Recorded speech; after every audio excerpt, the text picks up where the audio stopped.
Chapter 4 begins to take a look at two types of functions, exponential functions and logarithmic functions, and they're very closely related as we work through this chapter. First, we're going to talk about these exponential equations that have a common base.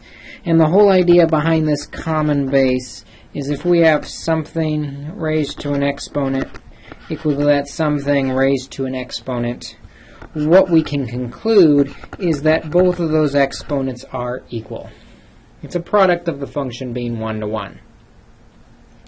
And so, for example, if we were asked to solve a problem such as 3 to the x equals 3 to the 7th power, because these both have the same bases, we would conclude that these exponents would also have to be equal. X to the 7th would have to be equal. X would have to equal 7. Now, we can use this same logic, though, to solve more involved problems, like, say, 5 to some power equals 125.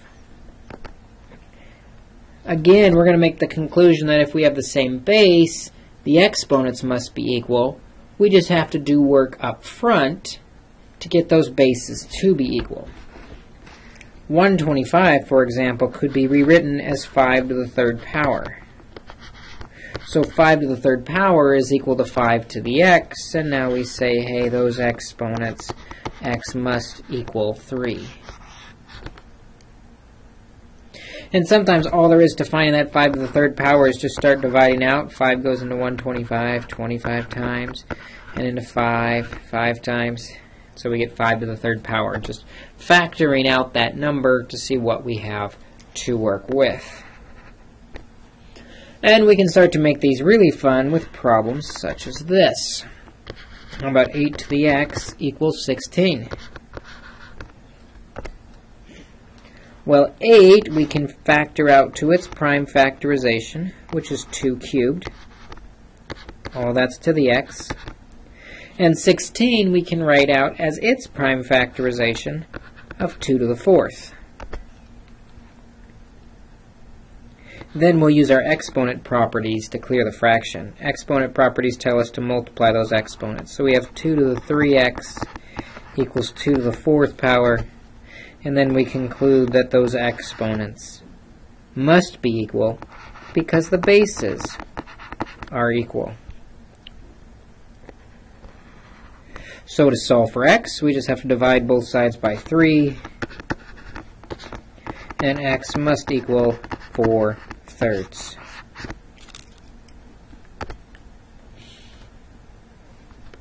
Let's try another example.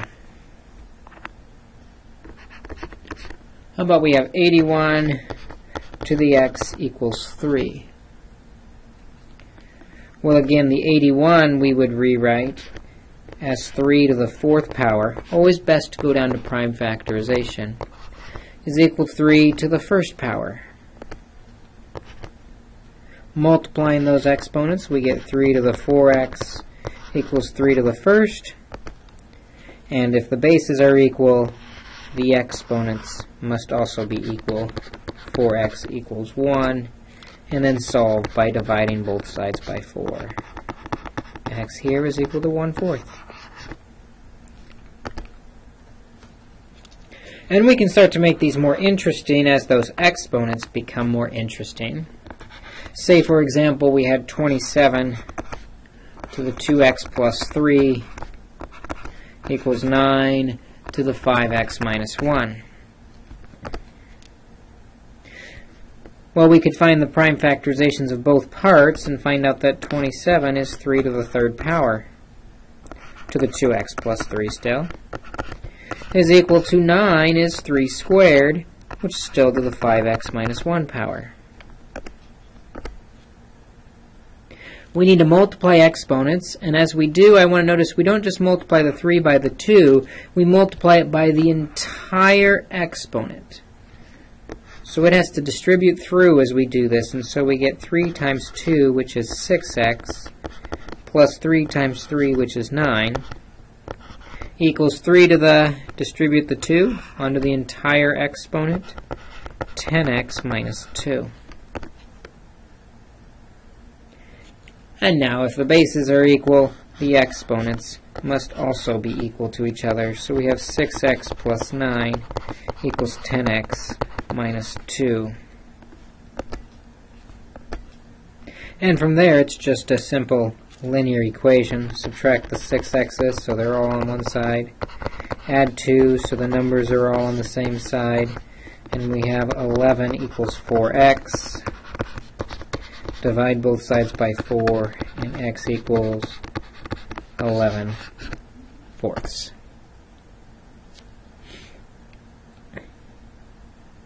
Let's try one more that's interesting like that.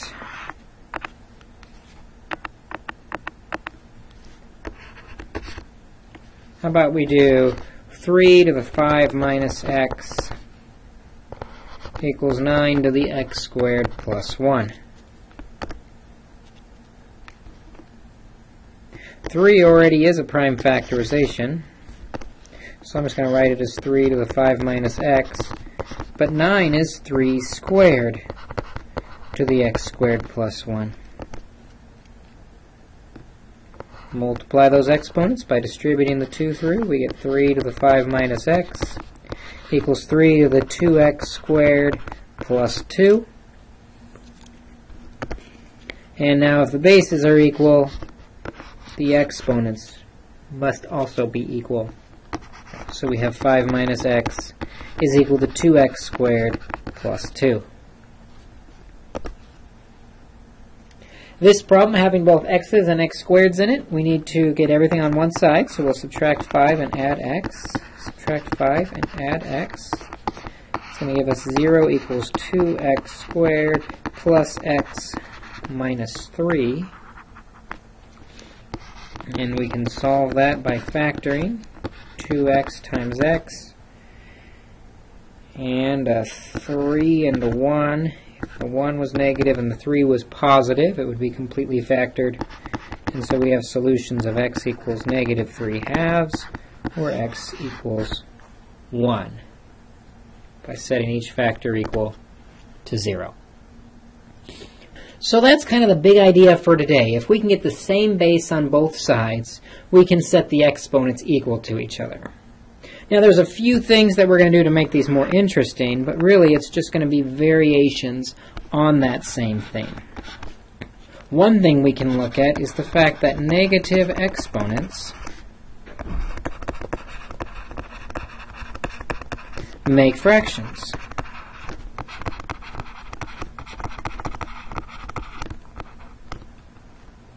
So for example, if I have 16 to the x equals 1 over 8, one side's a fraction, the other side's not. We prefer to not work with fractions. So let's keep the 16 like it is. 16, wrong color, 16 is 2 to the 4th power when we find its prime factorization. All that raised to the x. With the fraction, I'm going to write the 8 as 2 to the 3rd power, but then because it's a fraction, we'll make sure that exponent is negative. 2 to the negative 3 power, reflecting the fact that there's a fraction. So now, everything's the same. Multiply the exponents together, we get 2 to the 4x equals 2 to the negative 3. And if the bases are equal, the exponents must also be equal. 4x equals negative 3. And we solve this simple function by dividing by 4. X is negative 3/4. Let's try a couple more examples with these negative exponents. How about we do 64 to the 2x plus 3 equals 1/8 to the x minus 1.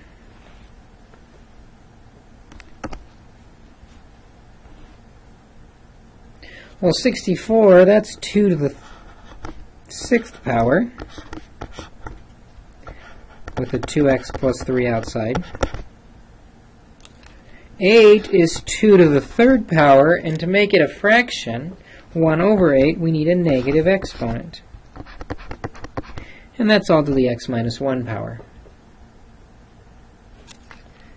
Now we can take those exponents through the parentheses. Multiplying, distributing, all the way through gives us 2 to the 12x plus 18 equals, taking that negative 3 all the way through, 2 to the negative 3x plus 3. And again, since the bases are equal, the exponents must be equal to each other. 12x plus 18 must equal negative 3x plus 3. And then solve the simple linear equation. We'll add 3x to both sides to get all the x's on the same side. We'll subtract 18 from both sides to get all the numbers on the other side. And we have 15x equals negative 15. So when we divide both sides by 15, x is equal to negative 1.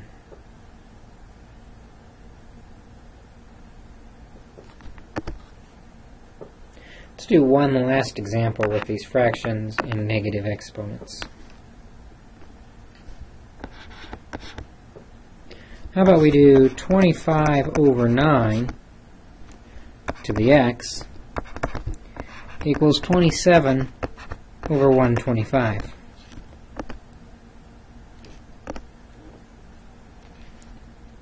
What I want to notice is 25 is 5 squared. And 9 is 3 squared. Because they're both squared, what we're going to do is say that the entire fraction then must be squared times the x. 27 is 3 to the third, and 125 is 5 to the third. Because they're both cubed, we're going to say the entire fraction is just cubed. However, what I want to notice is both sides here are not identical. One side is 5/3, the other side is 3/5. They're close, but close only matters in horseshoes, scud missiles, and slow dancing, not in math. The way we flip a fraction over, though, to make them the same, is we use a negative exponent. And we can make either side negative. I'm just going to do the left side. So we're going to do 3/5 to the negative 2x equals 3/5 to the third power. Probably should have done that in green. That's okay. Now with the same base, we say the exponents must be equal. Divide both sides by negative 2, and x is equal to negative 3/2. So that's the first variation on a theme. Negative exponents give us reciprocals if that's what we desire. We also may need to, along the way, use some exponent properties.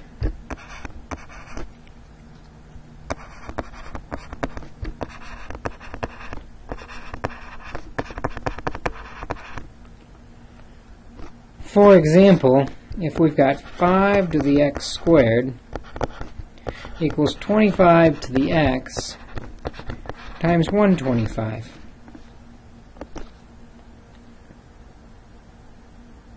We could write each part with a base of 5.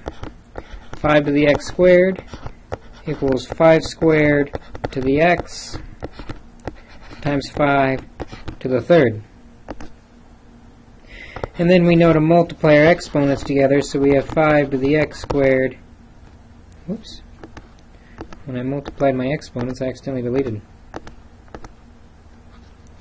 Multiply those exponents together, so we get 5 to the x squared equals 5 to the 2x times 5 to the third.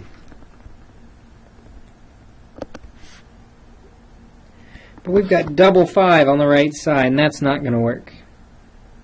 Order of operations says we cannot treat that like it's a 25, 5 times 5. Order of operations says we have to deal with exponents before we do any multiplication. However, we do have an exponent property that says a to the m times a to the n. Same base, we add the exponents. And that's exactly what we're going to do here. 5 to the x squared equals 5 to the 2x plus 3. Now that we have the same base, we can say the exponents must be equal. X squared equals 2x plus 3. Because we have x squared and x, we want to get this thing equal to 0, so we'll subtract 2x and we'll subtract 3 from both sides. So 0 equals x squared minus 2x minus 3. Factor that to x minus 3, x plus 1. And x is equal to positive 3 or negative 1. So in this case, we had to use the exponent property to get the common base on the right side. Let's look at one more example where we do that. Let's do 27 to the x squared over 81 to the x equals 1/3. And by looking at this, you might guess our common base is in fact 3. 27 is 3 to the 3rd power to the x squared. Over 81 is 3 to the 4th power to the x. Equals 1/3 is 3 to the negative 1 power. Remember, the exponent creates the fraction. We then need to multiply our exponents together, giving us 3 to the 3x squared over 3 to the 4x equals 3 to the negative 1. And again, this time on the left, we've got a double 3. This time the double 3 comes from division. And you remember the exponent property that when we're dividing with the common base, what we do is we will subtract those exponents. So let's do just that. We have 3 to the 3x squared minus the 4x equals 3 to the negative 1. And now that we have a common base, we say the exponents must be equal. 3x squared minus 4x must equal negative 1. Add 1 to both sides. 3x squared minus 4x plus 1 equals 0. Factoring 3x minus 1, x minus 1, and then set each factor equal to 0 to give us x equals 1/3 and 1 for our final solution. So as this problem illustrates, sometimes the exponent properties of adding or subtracting exponents are going to help us to get rid of the base and focus on the exponent. I want to show you one last trick that does come up on several problems. It makes for an interesting trick to solve, and that's when these exponent problems are quadratic in form. For example, if we have 3 to the x plus 9 times 3 to the negative x equals 10. And my color coding system is going out the door on this problem because it's going to be too many steps.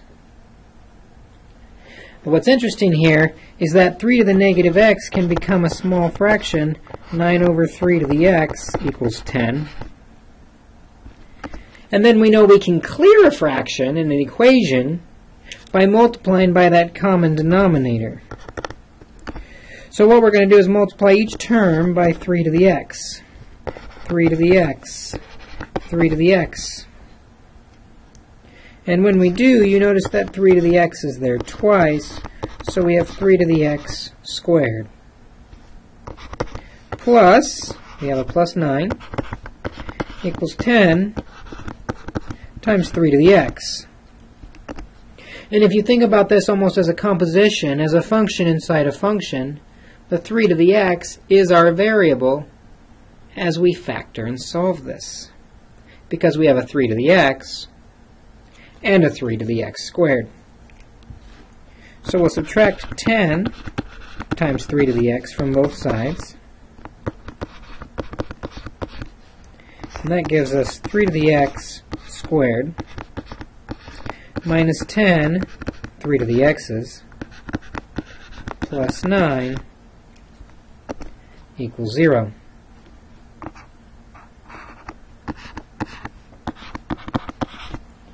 And we can factor. 3 to the x squared is 3 to the x times 3 to the x. We get the 9 by subtracting 9 and subtracting 1.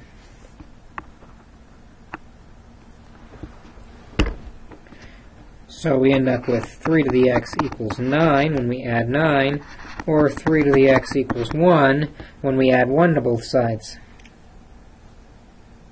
And now both of these have become just like one of the problems that we started with just 20 minutes ago. Now we're going to rewrite each of these with a common base of 3. 9 is 3 squared. 1 is 3 to the 0 power. Anything to the 0 power is 1. And so we set our exponents equal. X equals 2 or x equals 0. We have our two solutions. Let's take a look at one last problem. How about 49 to the x squared minus 2 minus 8 times 7 to the x squared minus 2 plus 7 equals 0. I want to notice that it almost looks quadratic in form if that 7 to the x squared minus 2 was our variable. And we can accomplish that if the 49 is rewritten as 7 squared.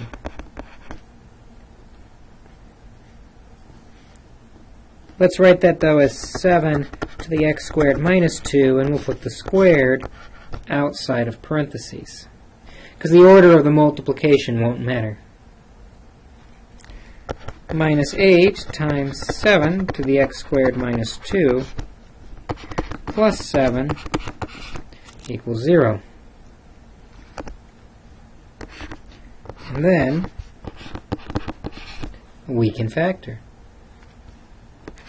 We have 7 to the x squared minus 2 times 7 to the x squared minus 2. And the 7 is 7 times 1, and they're both negative. Which means we can set each factor equal to 0 and add 7. So 7 to the x squared minus 2 equals 7. Or add 1, 7 to the x squared minus 2 equals 1.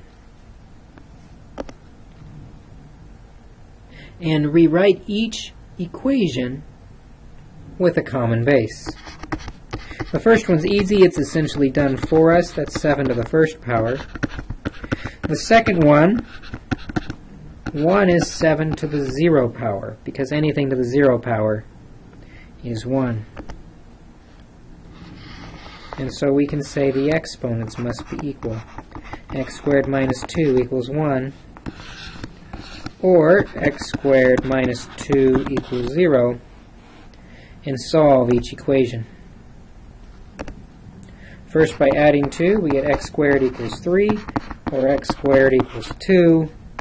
And then when we take the square root of both sides, don't forget your plus or minus, square root of 3, or plus or minus square root of 2.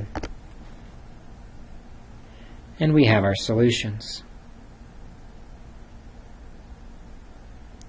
The idea behind all these problems is exactly the same. These exponential equations, if you can get them both sides to have a common base, we can end up solving them by setting the exponents equal to each other. We want to be really good and comfortable with these exponents with a common base so that we can start to transition then to what we do when we can't get a common base. And as you might guess, more often than not, it's impossible to get that common base, and so we're going to have to use some other strategies. But this strategy is nice. When it works, it's a lot faster. So take a look at the homework. We will see you in class.